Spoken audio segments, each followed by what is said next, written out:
Welcome to the White Wall Cinema Podcast. Today we'll be discussing Martin Scorsese's epic Killers of the Flower Moon, starring Leonardo DiCaprio, Robert De Niro and Lily Gladstone.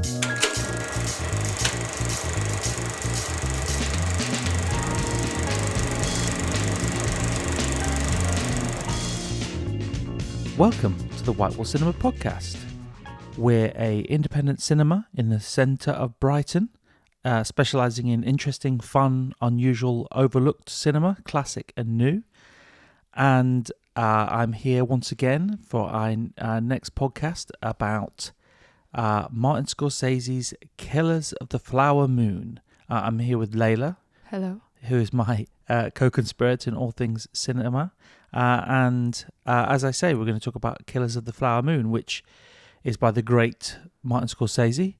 Obviously, people know, well, people should know, I hope, Scorsese's kind of back catalogue, but that includes Raging Bull, Taxi Driver, The Wolf of Wall Street, The King of Comedy, The Departed, The Irishman. I mean, go on. Any others? I mean, so many. Alice Doesn't Live Here Anymore. Yeah, I want to also reviewed on this podcast. Another podcast that you can listen to. But yeah, I mean, it's a huge back catalogue, maybe the most significant back catalogue in the history of modern cinema, or perhaps the greatest living director or working director, and. As I mentioned in the intro, Robert De Niro, Lily Gladstone, Leonardo DiCaprio, and it's the story of. It's really about the story of the Osage Nation, which is of course Native American. A time when this particular Native American community were their land was essentially sitting on a lot of oil. And they were, I think maybe in the film in the beginning it mentions that they are sort of something along the lines of per capita, some of the richest people on earth at this time. So the beginning of the film is very much them being people looking to get, to ferry them around in cars and sort of serve their needs because they are the ones with money and they're being chased around by white people basically looking to find ways to make money off them. I think they're sort of being initiated into consumerism. Yes, in those scenes. Yeah, that's perhaps part of the idea. Yeah, but the larger story is then the way in which people, namely white people, then interlope into the community in such a way.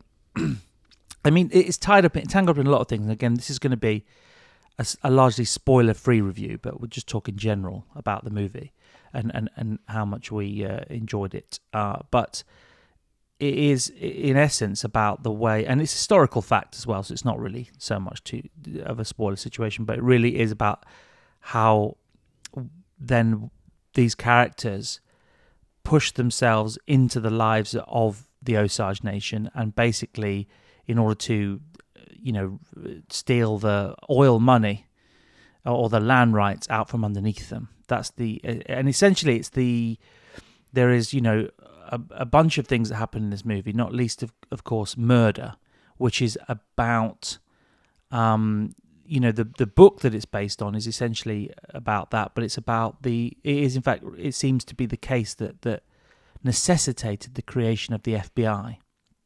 So, the FBI isn't really a thing at this point, but it becomes a thing sort of off the back of this what is really an incident that is lost to history in some ways, or isn't talked about enough.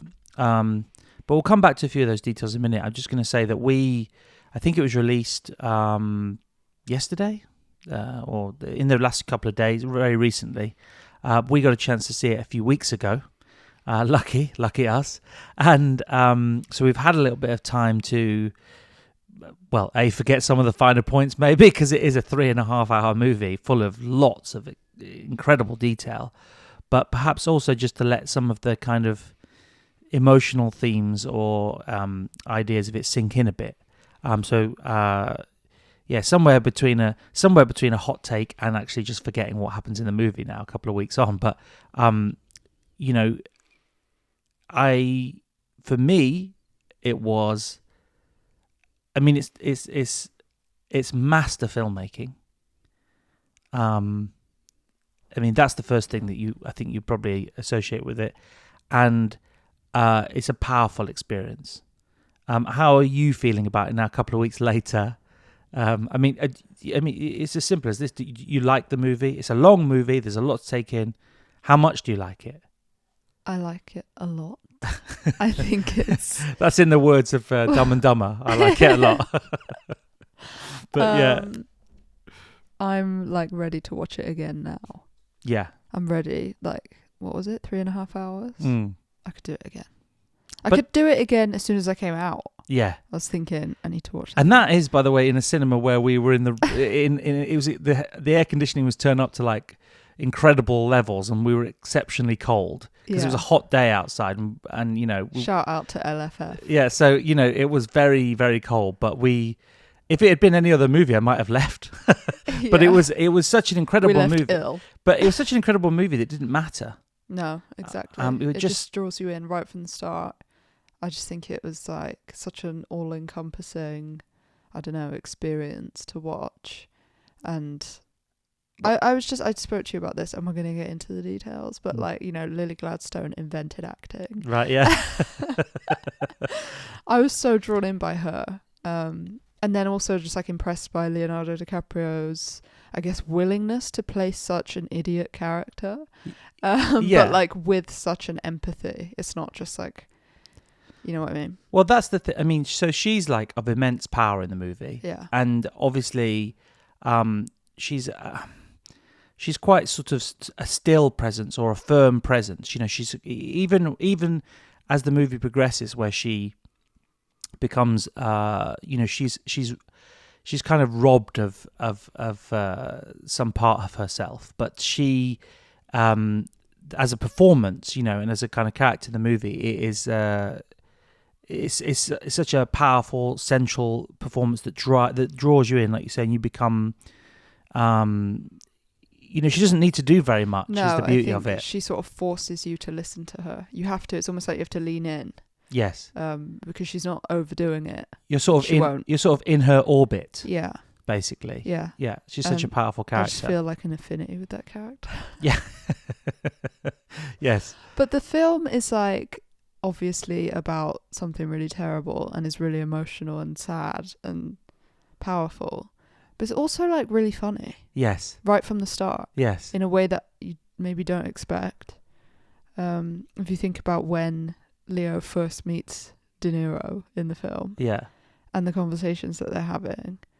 It's just surprisingly funny. Like it treads the line between both of those things without it ever coming out of feeling like a really powerful film. Exceptionally dark film. Yeah. That manages to be funny. I mean, it's that's again, you know, exceptional talent of Scorsese to be able to marry those two things. But I mean, I think the main thing in a way about it, or the thing that strikes me about it is DiCaprio. I mean, he plays a character who is, you know, a rube. Is that the right word? You know, he's incredibly stupid. Yeah. In a lot of ways, but and there's a lot of evil. But that plays such a strong part in the plot. Yeah. So he's not just stupid for the sake of it. No. His stupidity makes you question, and as well as De Niro's villainous, but also kind of like, I guess, fake nice. They all have these personalities that are like, they all come together to make you question every motive throughout when you're watching it. And you keep thinking like, with Leonardo, you just keep thinking, well, is he innocent? Because he's actually quite stupid and I don't trust that he fully understands the implications. But then you question, and then you change your mind. And then De Niro, you think, oh, maybe he is nice. He is quite nice to these people. And then you think, no, he's just so insidious with his sort of scheming. Well, this is it. I think that's probably the biggest takeaway from the film, again, without sort of spoiling it. It is that what the film is about, in essence, and this is a phrase that I know Scorsese has used about other people's films, but it's not his original phrase, but it's the banality of evil. It's about the very boring, everyday, banal evil that exists, which is the real evil in our society. It's the things that maybe, not everybody can immediately see as evil, and it just works its way into the... I mean, all his films are about, really, especially in recent times, but they're about, you talk about Wolf of Wall Street and many other films of his, they're about the...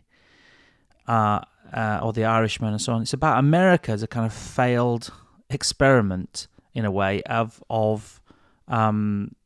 the evil that lurks everywhere in this experiment that is America, and DiCaprio is both a sort of character that is complicit and a kind of patsy at the same time.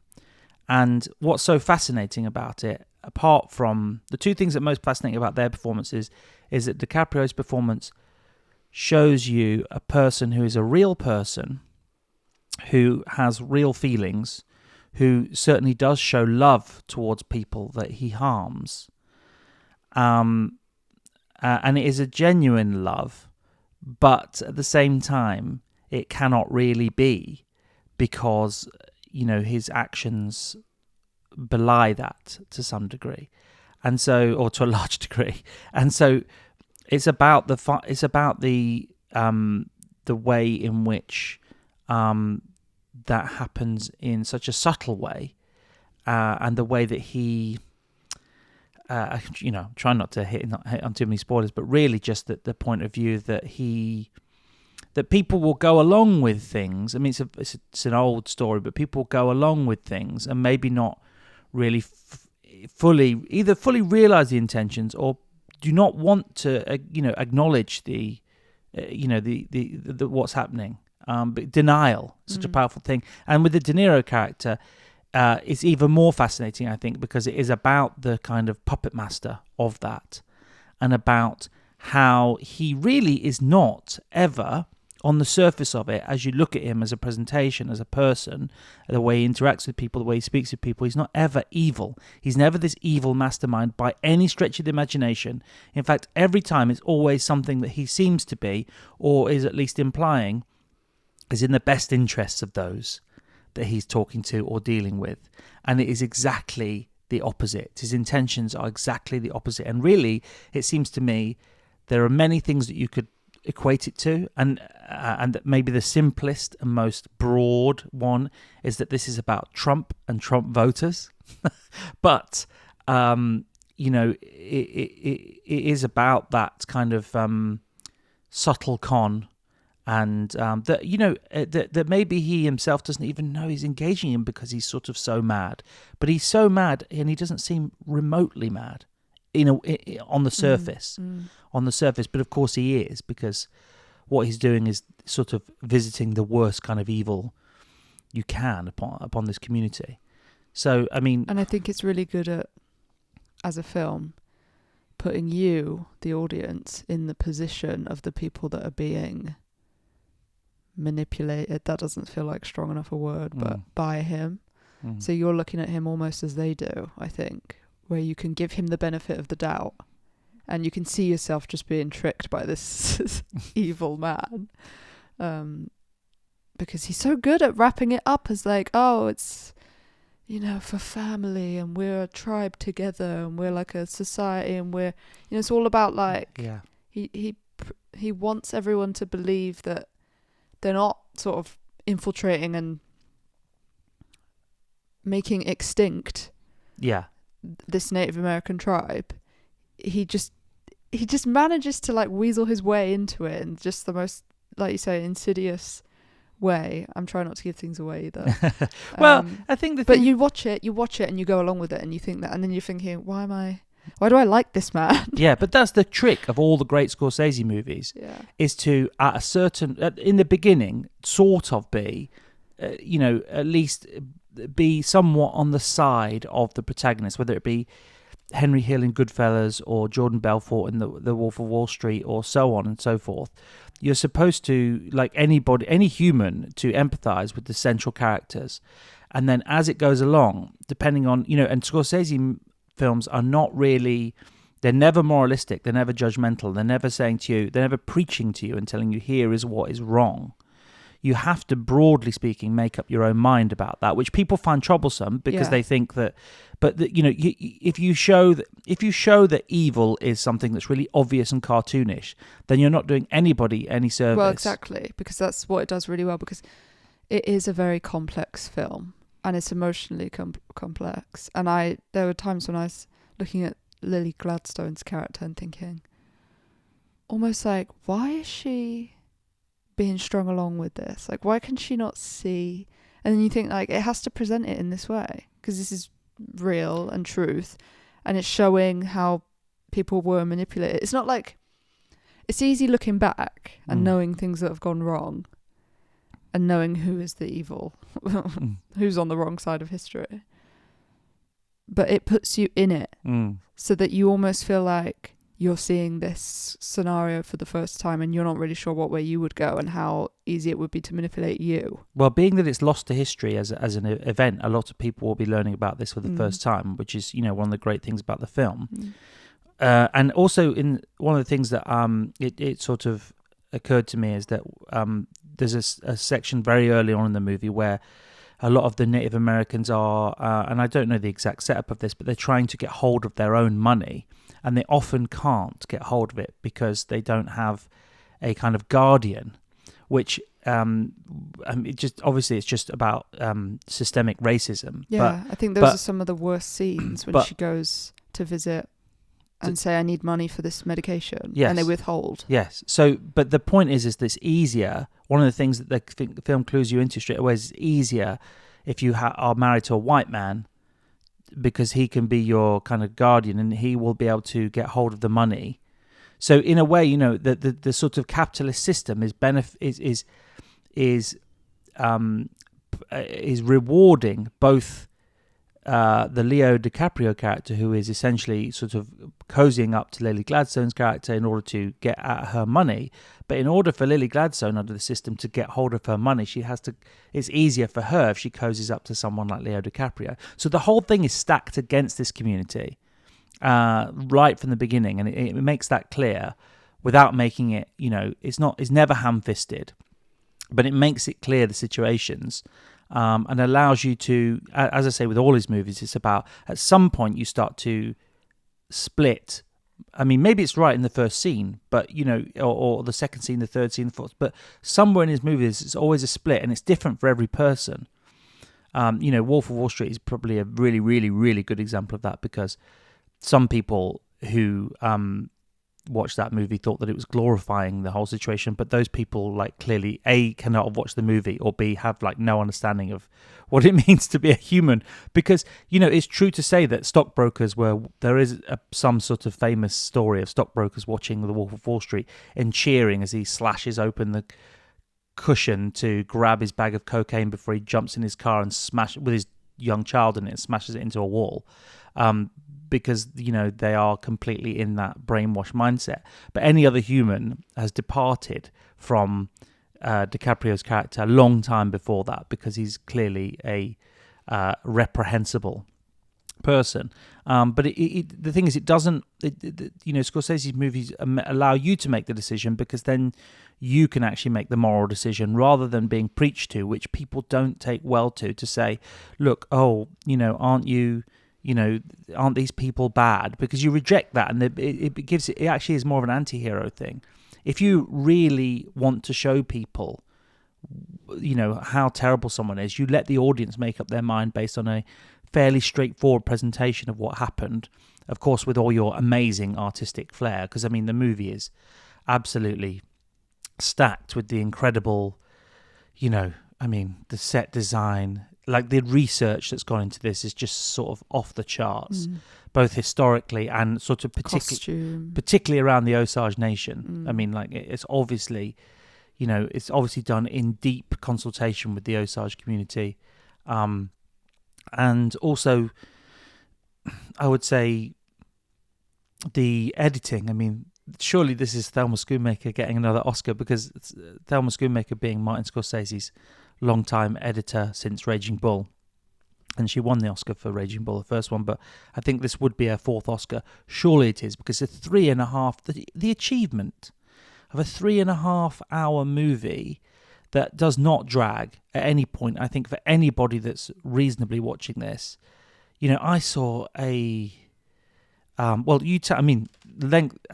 from a point of view of length, I mean, the pace is just perfect all the way, and it doesn't rush. I know a couple of people have said to me, "Oh, I'm interested in this, but I'm not sure I can sit through a 3.5 hour." You can, because it just doesn't feel like a 3.5 hour movie. Yeah, and it doesn't feel like anything's there that shouldn't be there, that any of it takes too long, that any of it could be removed. It feels perfect. Yeah, because it's a world. Yeah, it does enough justice to the actual history of what happened, as well as sort of, keeping you entertained throughout. Yeah, that's obviously a priority. We've all got to be entertained at all times. But the point is that it's like, well, here's a couple of interesting things about the pacing of it. But the editing does stay in your mind, sorry. Yes. The editing does. And you think about the shots, it has those shots that are like almost like archival footage. Yes. Which are not real, but made to look. Yes. And then, I can't get the shot out of my head with the oil bursting. Which I think probably people will have seen in the trailer. Yeah, I think so.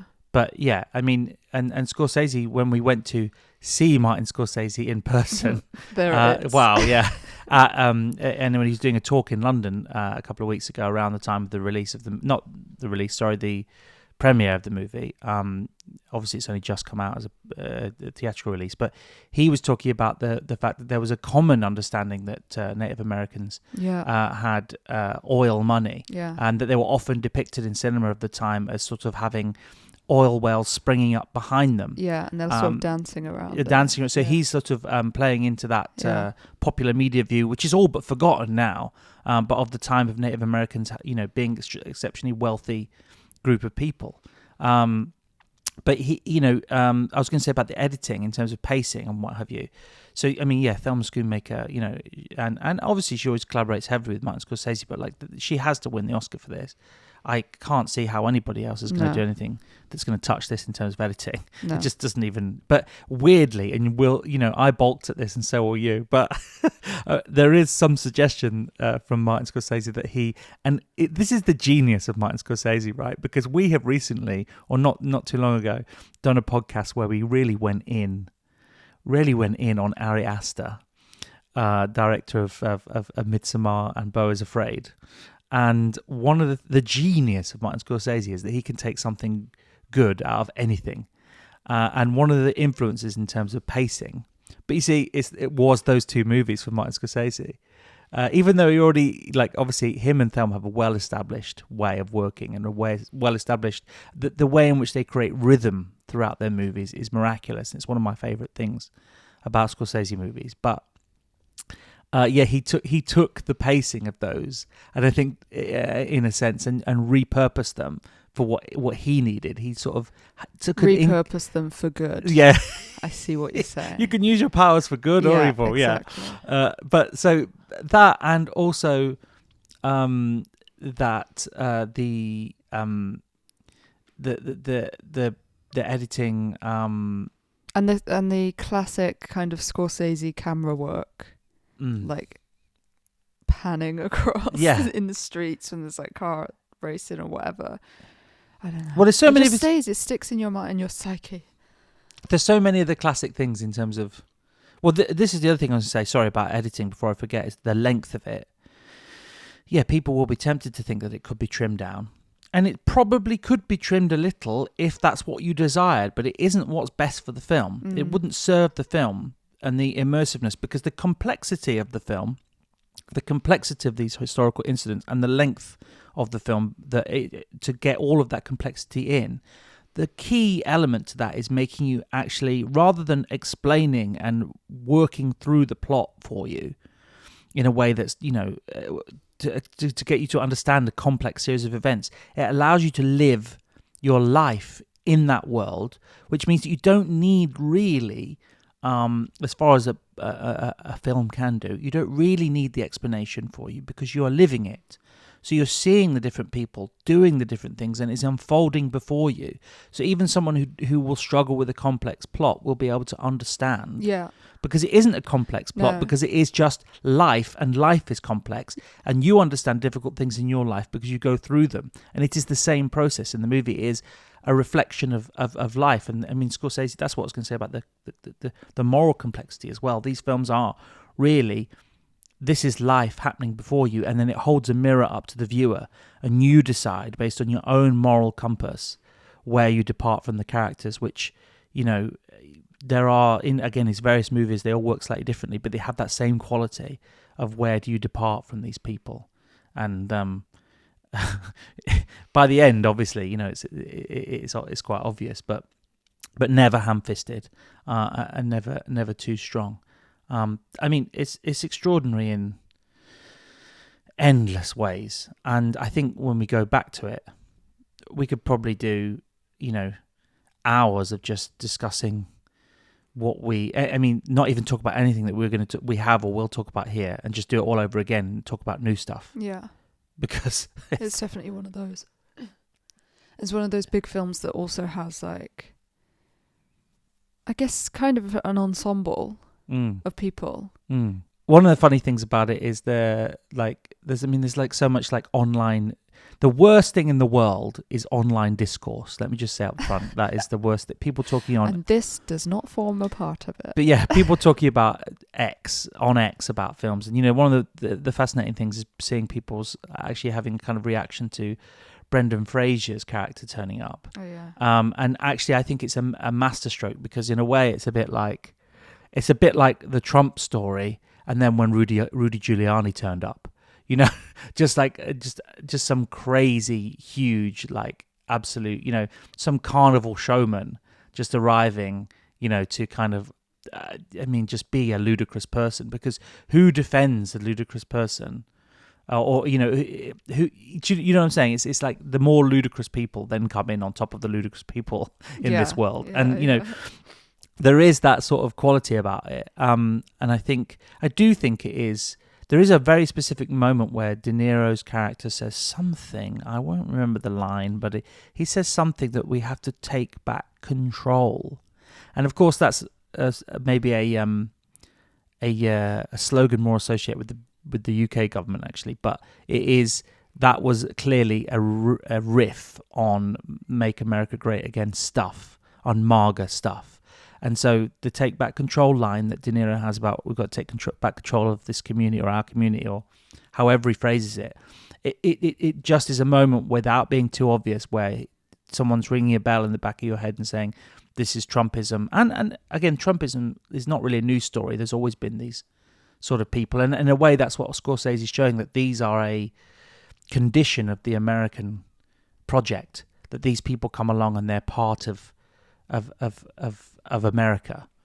And the other thing that's interesting that I wanted to bring up is, the kind of, in terms of online discourse, what a horrible phrase, because discourse is really way too generous a term for the things that people say on the internet. But there was a sort of discussion about by a chap called Christopher Cote or Christopher Cote. I'm not exactly sure how you say his name, but he was the... So this film has basically been... The Osage Nation has been embedded in this film. Like, lots of people from the community have been put into the film in a really deep way. And even Chief Standing Bear, leader of the Osage Nation, has given his explicit... I was going to ask, when they have their meetings and they talk about what's going on amongst themselves, it feels so real. Yes, because a lot of those people, I think, are just of the community. Speaking non-actors. From it, yeah.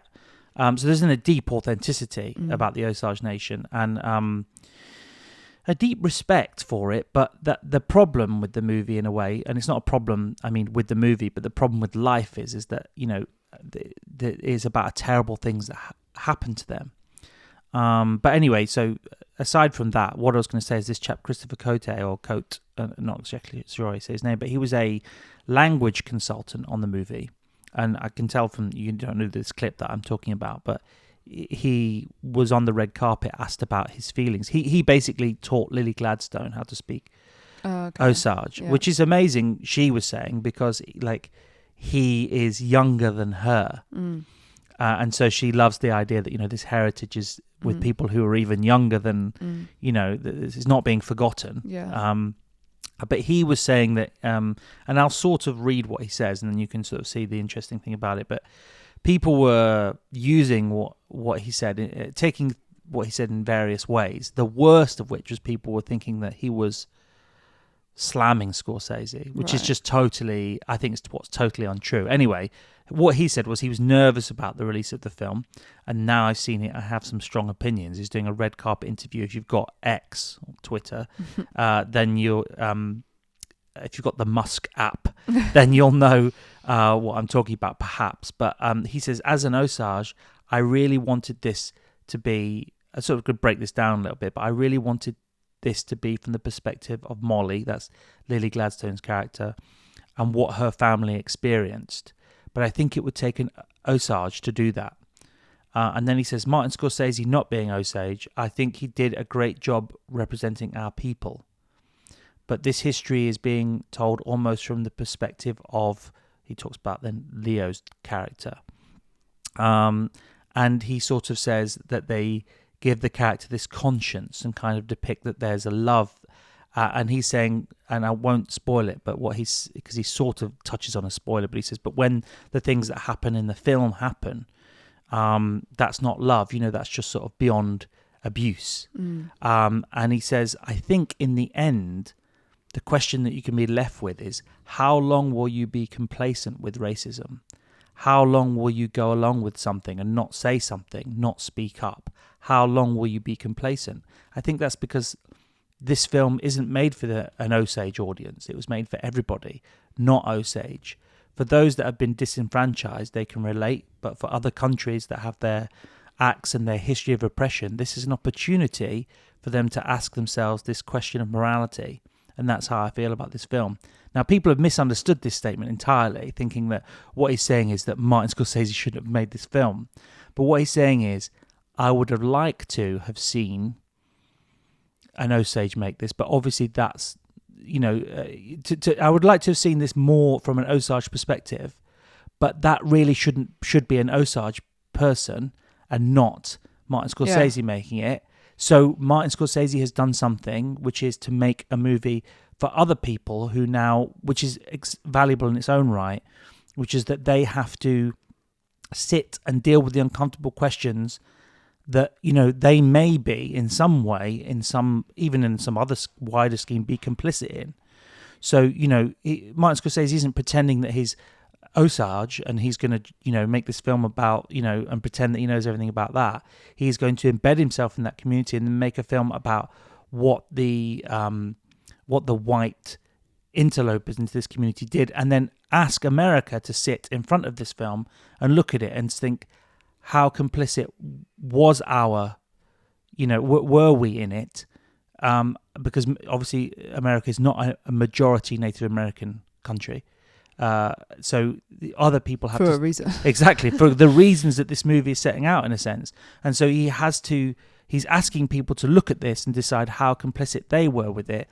And that's what he's saying, that it's so good because this is a movie for everybody, who then has to ask how long will they be complacent. Because people were taking it as though he was saying how long we would be complacent with this racism that an Osage is not making this movie. That's not what he was saying. No. What he was saying was, how long this movie is telling you, look at this and ask how long will you be complacent with the racism that's shown here or in other areas, you know, that relating to other things that are similar or have some sort of relationship.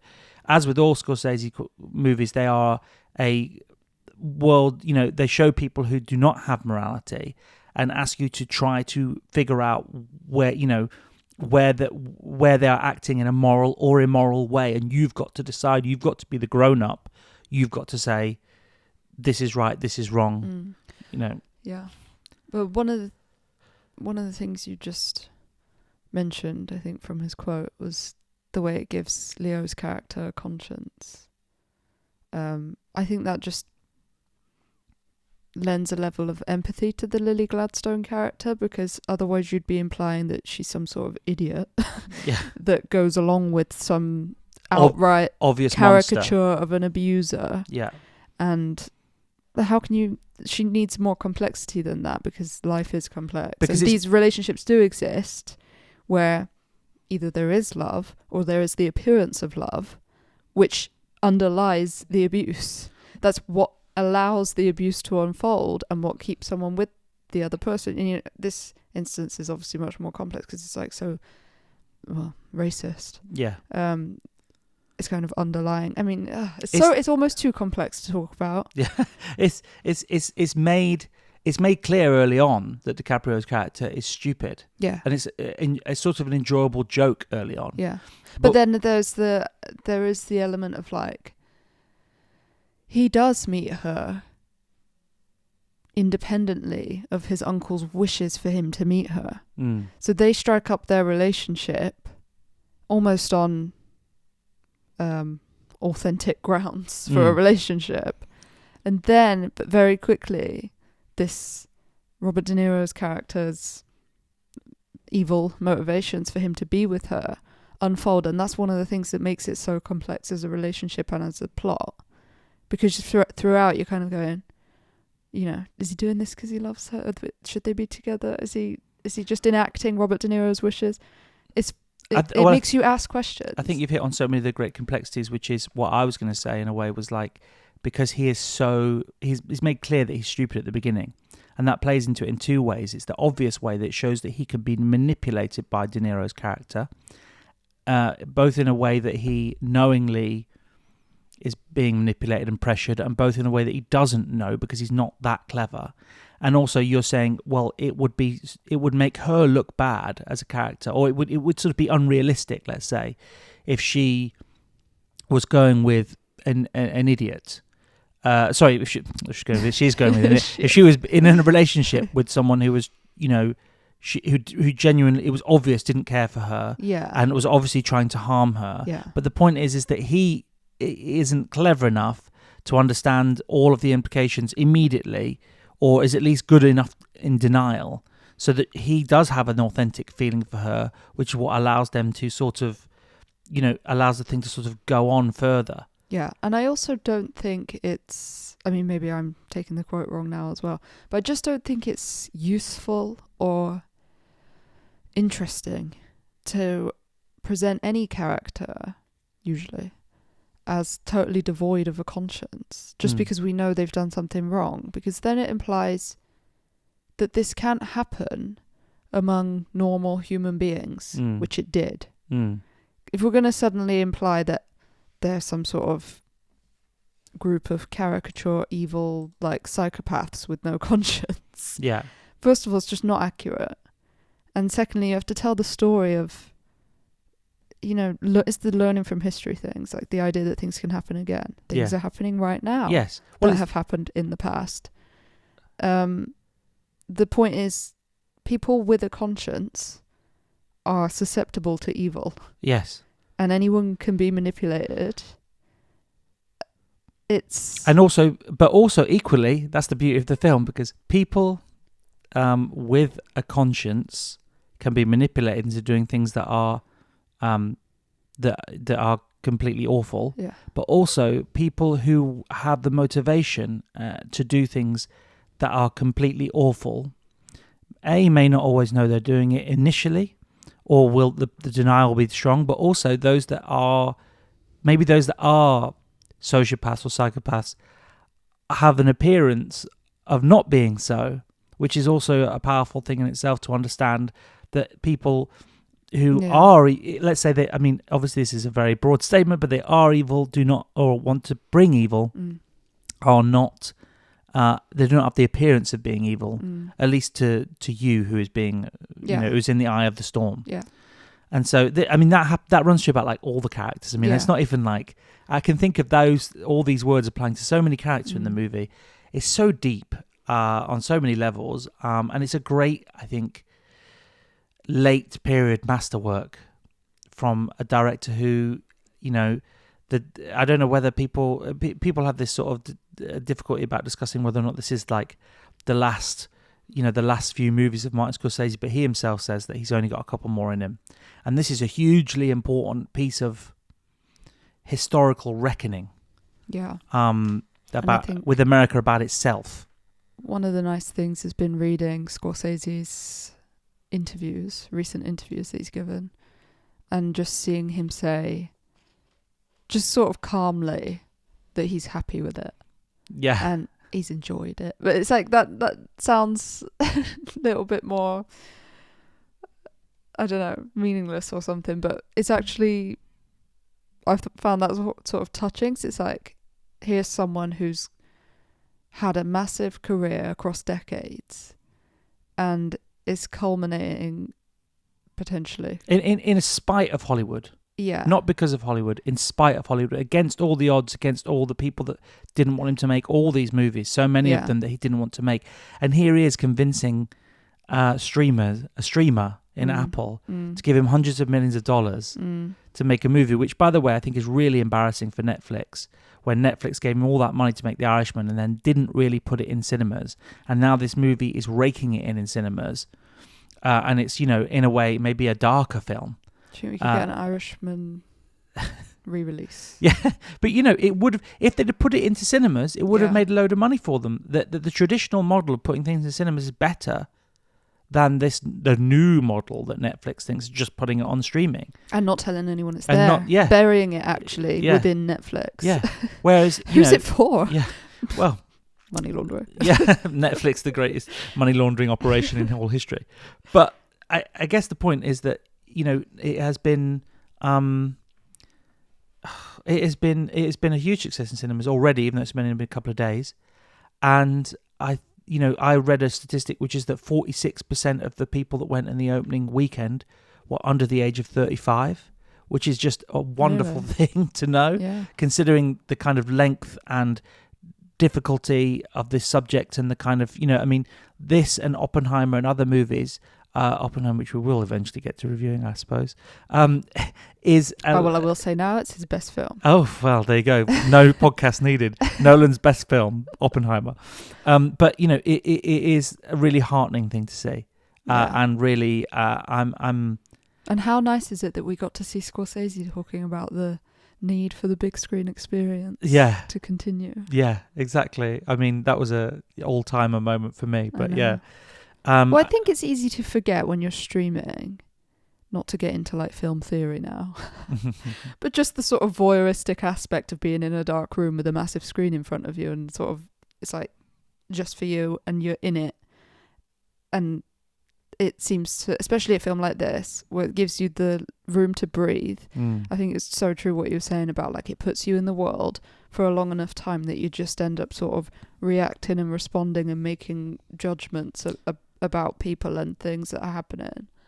You can't do that when you're watching it on a laptop or a TV or streaming it. I'm sorry. Well, especially with that Netflix audio. Just a quick, the state of it. And the vision, to be honest. But let's just quickly, a couple of other things. One, I did see Mark Kermode talking about the length. Mark Kermode is an idiot.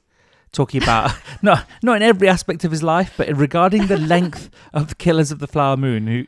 What did he say? I just can't even really believe it. I mean, are you not a serious critic if you sort of say it's too long? I'm just going to say now, he's really the sort of person that tries to get like, I don't know, I feel like he's so desperate for a young audience. I feel like, do you know what I mean? Like, he's one of those people pleasers. Well, he was talking about the fact that he thought that this could be, it's just like, I don't even know why these words, because every other review, that is of note, really just talks about the film is good, and maybe there's a line about how long it is.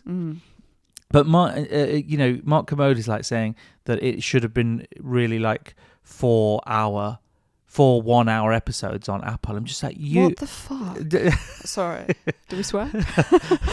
Let's just leave it in because it deserves it. But he's completely lost his mind if he thinks that. I mean, is he being paid by Apple? I don't know. He wasn't saying Apple. I don't think he mentioned Apple, but I think he was just saying that we're getting to a point now in the culture where people don't feel that they can go to cinemas for that long. Right.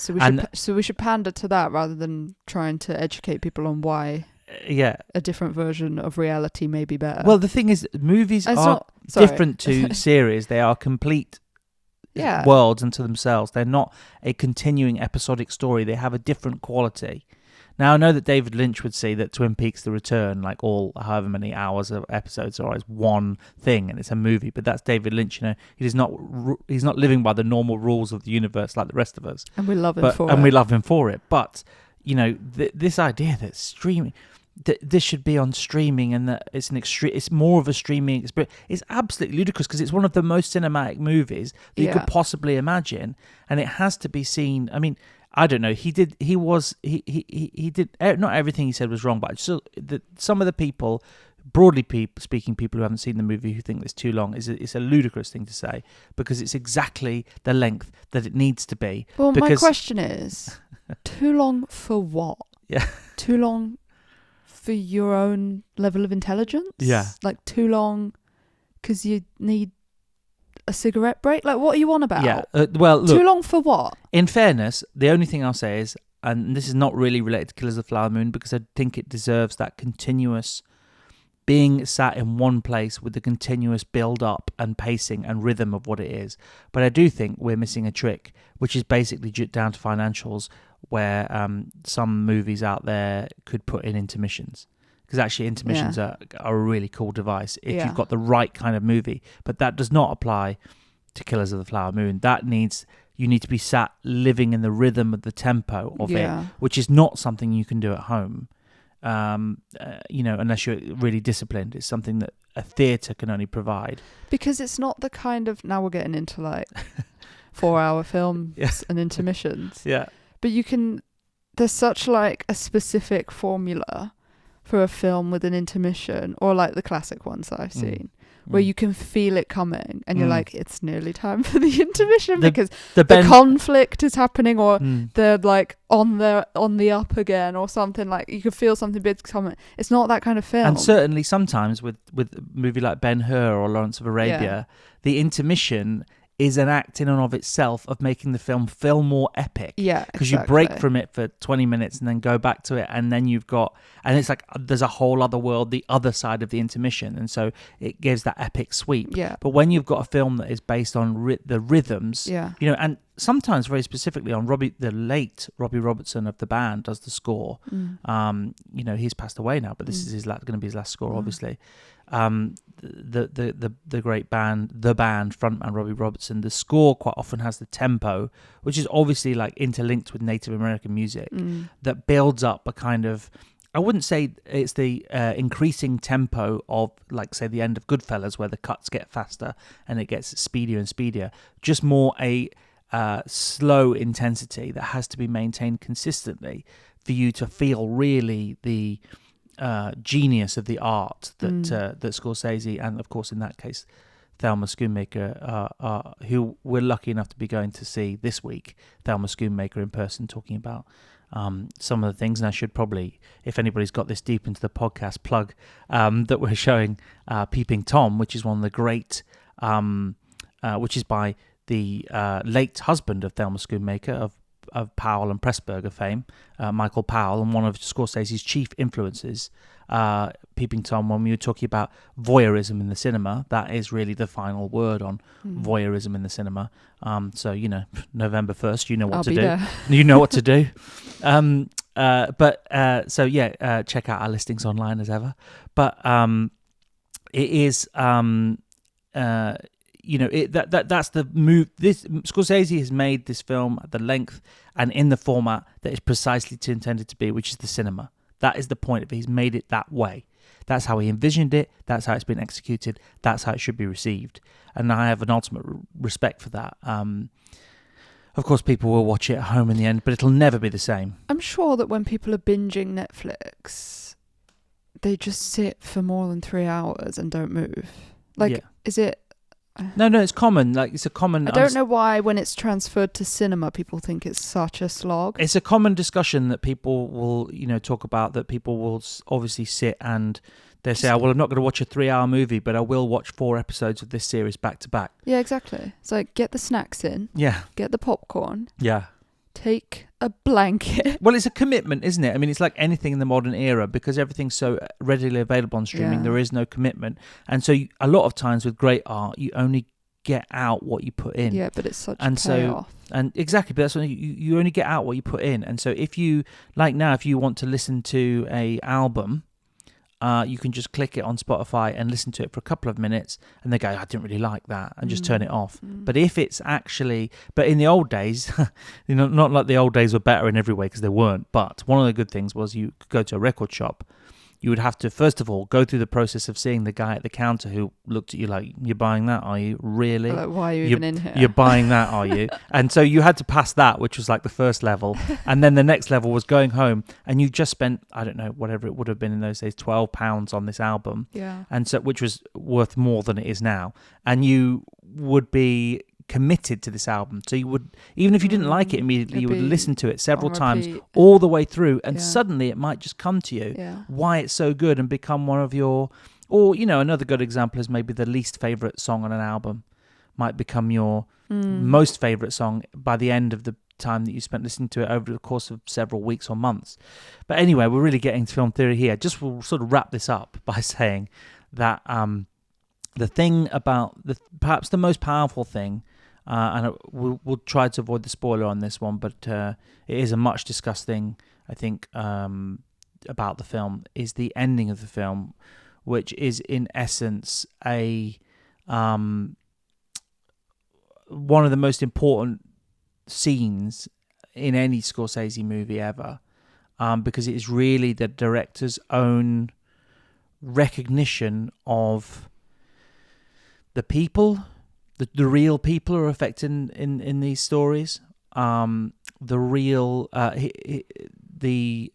both the limitations and the almost unlimited storytelling ability about these stories, and the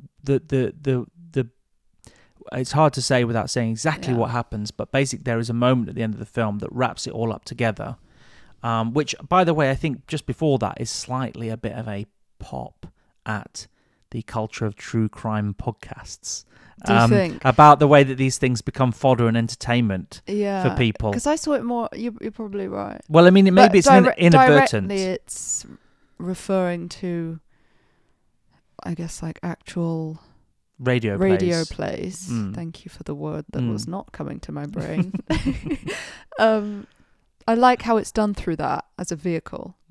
We spoke about this briefly. I'm not going to give anything away, but let's just say if it was a Spielberg film, it would just be tacked on the end. Like, and now I'm going to address the audience. I'm going to tell you this, and you're going to feel this about it. Yeah, it's not prescribed. But it's done through the context of the period. Yeah. Which I think is very intelligently done. But it has the last moments of the film are very small and subtle and low, but it's a real powerful way to acknowledge everything, not only about the film itself, but about the filmmakers, about the Osage Nation, about Martin Scorsese, about everything. It's just incredible how it what that I think means when you're watching it. Yeah. So I think you will be paying. Watch it to the end. Yeah, watch it to the end. Yeah, it's not sort of. I'm not talking about an after credits Marvel moment, post credits scene. Next time. Yeah, but we're just talking about the way it's wrapped up. It's a really, really powerful moment, and maybe a great. Even though we hope that Marty's got a couple more in him, and I think he does, because I think he just has no choice. He's insatiable. He just has to make these movies. He doesn't have a choice in the matter. It's his personal passion, and he kind of can't be stopped. You're going to make him. I mean, just being in the room for a couple of hours with him that day and hearing the things. And anytime you see him on an interview, and see him talking about film, you could just hear the exceptional depth of love that he has for the art form, and that he's just casually throwing out all these millions of references, which, I'm luckily enough to be in a point that I get most of them, but I can, even from my vantage point of spending years and years and years and years and years and years watching millions and millions and millions of things and reading about it obsessively like a crazed person, I still can see this sort of valley of incredible information that lies beyond what he's saying and that I don't know about. He's a film historian. Yeah, the truth. Yeah, I mean, the film historian, isn't he? So the film is every bit as inspirational as the man himself. And I think it's wrapped up and surmised very well in that closing scene, which I think. But if, let's say, devil's advocate. Yeah. let's say this is his last film. Yes. How do you feel about that? Well, I don't think I've even got the level of emotion to... No, but how do you feel it would stand up? Like, do you think it's an acceptable final film? Well, let me just... You've got to consider this, Henry. Let me tell you something about... and this is something I guess I intuitively had as a point of view. Yeah. But I think... Scorsese years ago actually confirmed for me the feeling that I had, because anyone that knows anything about my film taste is that I am more interested in the arc of a director across his or her whole career. Talking about Scorsese, his whole career. You know, I think there are people that have made better films than Martin Scorsese, but has anybody made a body of work, certainly in who's still working anyway, that is comparable? Difficult to say that there is. And so one of the things that Martin Scorsese, I saw him say years ago, which I just thoroughly agree with, is that, you know, people will say, oh, wow, this isn't his best film, this is his best film. And he says, I don't subscribe to this idea that every film should be better than the last one that you made. They're all, you know, it's all part of a rich tapestry. And so is this one of his better films? Yes, but I mean, but they're all good in some, I mean, they're almost all amazing in every way, you know, really, when you look at it. So objectively speaking, even Marty's worst film is better than most people's best film.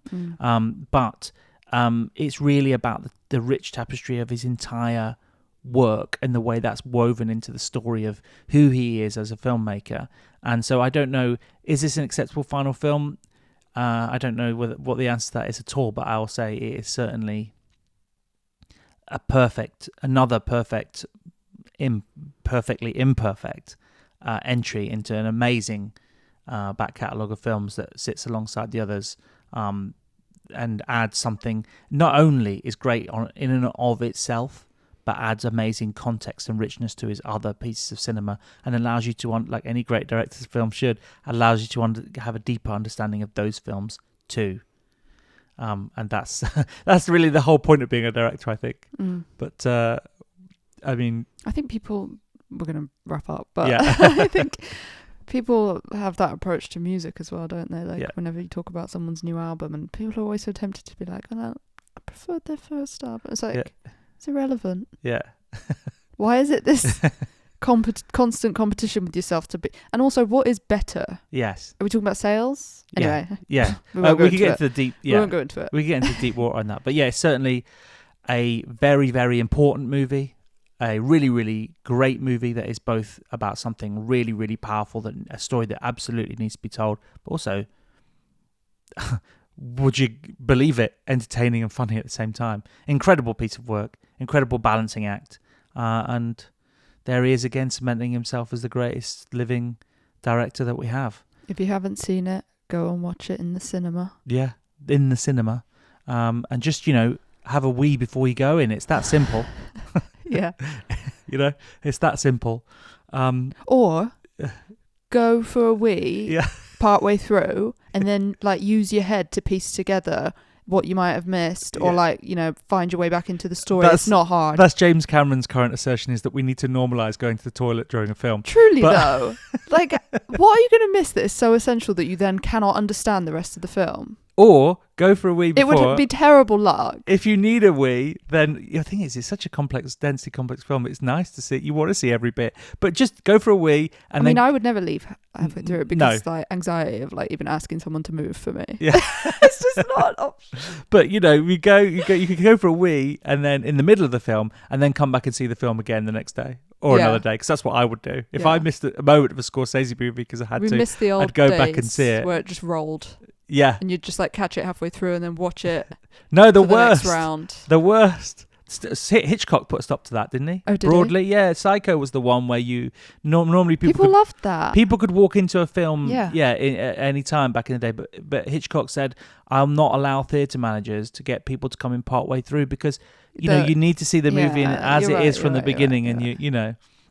And so he basically, that's the culture came from him saying, you know, because otherwise you're watching it and you already know what's coming. Well, more than that, it's like if you go in and you sort of see, if you go in and you see a twist happen in front of you, but you haven't watched the first hour and a half, then the twist doesn't even mean anything. And so, you know, he wanted people to see the discoveries that are in Psycho. Spoiler alert for Psycho, there are twists. But he wanted that to come from the back, off the back of the build-up. You know, he Yeah. wanted it to be a complete experience, and I guess we have to thank Hitchcock for that. Although people seem to be trying to turn away from it and just, you know, watch it on streaming instead.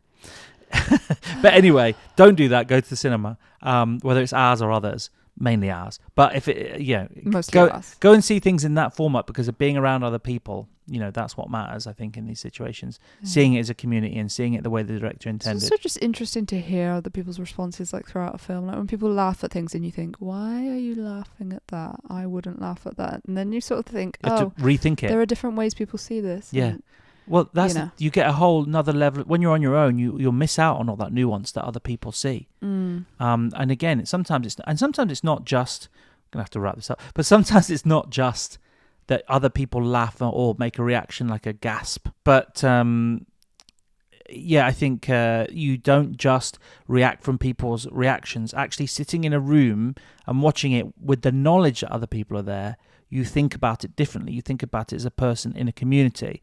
When you're on your own at home, you almost have, like, I would say, like maybe a selfish reaction. Yeah, I agree. So it is a really completely different viewing experience. And when a film is as multi-layered, as multifaceted, and every line and every moment has so many different meanings, being able to get at as many of those meanings in your first look is a really fascinating experience and something you can only do in a theatre. But anyway, that's the White Wall Cinema podcast.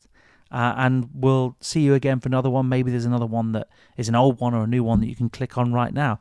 And we'll see you again. Thanks very much for listening.